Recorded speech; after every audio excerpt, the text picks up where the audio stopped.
আসসালামু আলাইকুম রহমতুল্লাহ। সম্মানিত দর্শক মণ্ডলী, আশা করছি সবাই ভালো আছেন। আলহামদুলিল্লাহ আমরা ভালো আছি।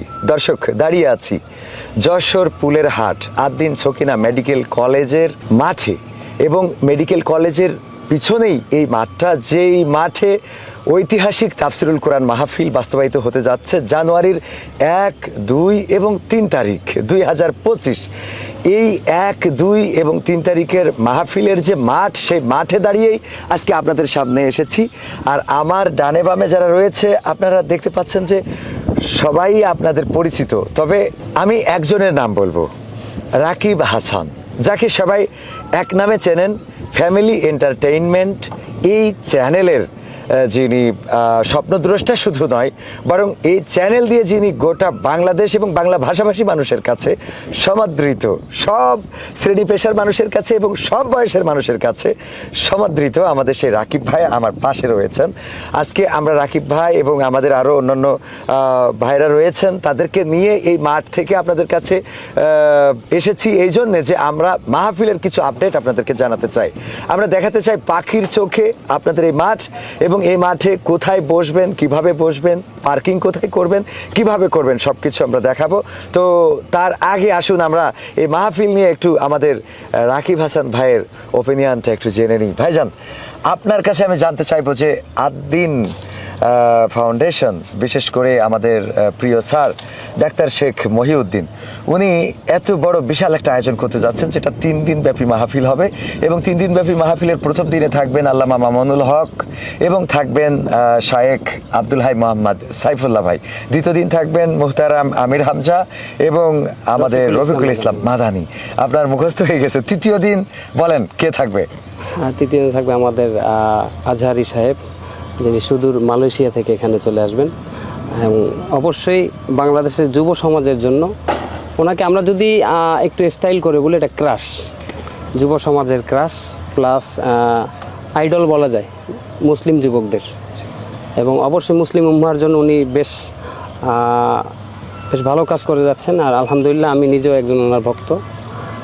আর এই মাহফিলের যে উদ্যোগটা নিয়েছেন আমাদের Ad-din medical foundation, Ad-din foundation, এইটা ঐতিহাসিক মাহফিল নয় শুধু, এইটা বাংলাদেশের একটা রেকর্ড হবে, আমি যেটা বুঝতে পারতেছি। কারণ এই যে যারা বক্তা থাকবেন, তারা যে নামগুলো আপনি বললেন, তাদেরকে একত্রিত করা। আমরা কিন্তু একটা নামে এড়াই গেছি, আপনার জন্য রেখেছিলাম, সেটা হলো শায়েখ আহমদুল্লাহ সাহেব। হ্যাঁ, এই যে বক্তাদেরকে এখানে ওনারা উপস্থিত হবেন এখানে, এটা রেকর্ড হবে বাংলাদেশে।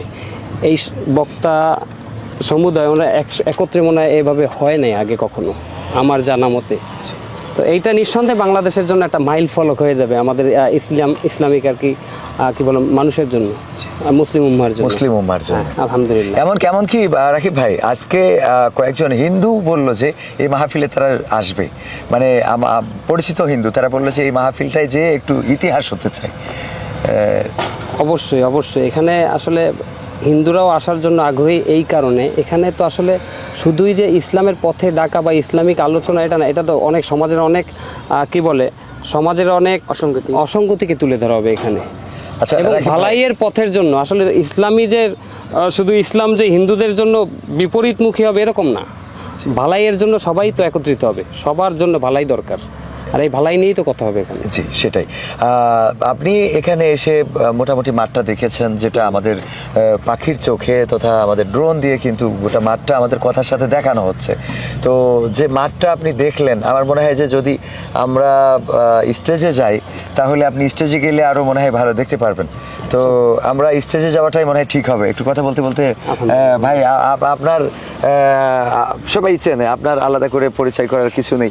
আপনি রাকিব ভাইয়ের একদম ছোট ভাই, একই মায়ের গর্ভের সন্তান। তো আপনার আসলে কেমন লাগছে আপনার এখান থেকে কথাটা শুনে আমরা স্টেজে উঠবো ইনশাআল্লাহ? আমি যখন সকালে এখানে আসি, আমার প্রথমে দেখেই মনে হয়েছে যে এত বড় জায়গায় যে মাহফিলটা আসলে আনুষ্ঠানিকভাবে তৈরি করা হচ্ছে, এখানে যে কত মানুষ বসতে পারবে, কত মানুষের বসার জন্য জায়গা করা হয়েছে এখানে, এটা আমার কাছে অবাক লাগছে। কারণ আমরা এর আগেও যখন এসেছি এইখানে কিন্তু অনেক মানে গাছগাছালি ছিল, আগাছা ছিল, সবজির গাছ ছিল। এখন কিন্তু সেগুলো নাই, সেগুলো হয়তো বা এই মাহফিলের জন্যই মাঠটাকে প্রস্তুত করা হচ্ছে। আমরা ওই সাইডটাতে আমরা কিছু টয়লেট দেখেছি, যারা মাহফিলে আসবে তাদের জন্য অস্থায়ী কিছু টয়লেট করা টয়লেট করা হচ্ছে। হচ্ছে, জি। পাশাপাশি আশেপাশে যত দূর দেখেছি রাস্তা সব পরিষ্কার করা হচ্ছে। জি। আমার কাছে এটা খুবই ভালো লেগেছে যে মানুষ যে শুধু বসার স্থান এসে তারা বসতে পারবে এর জন্য বসার স্থানটা ঠিক করছে তা না, মানুষ যেখান থেকে আসবে সেই যে রাস্তাগুলো খুব সুন্দর করে পরিষ্কার করে রাখা হয়েছে। মানে এটা আসলে মানুষ যারা এখানে মাহফিলটা শুনতে আসবে, যারা মাহফিলে আসবে, তারাও খুব স্বাচ্ছন্দ্যের সাথে আসতে পারবে, স্বাচ্ছন্দ্যের সাথে তারা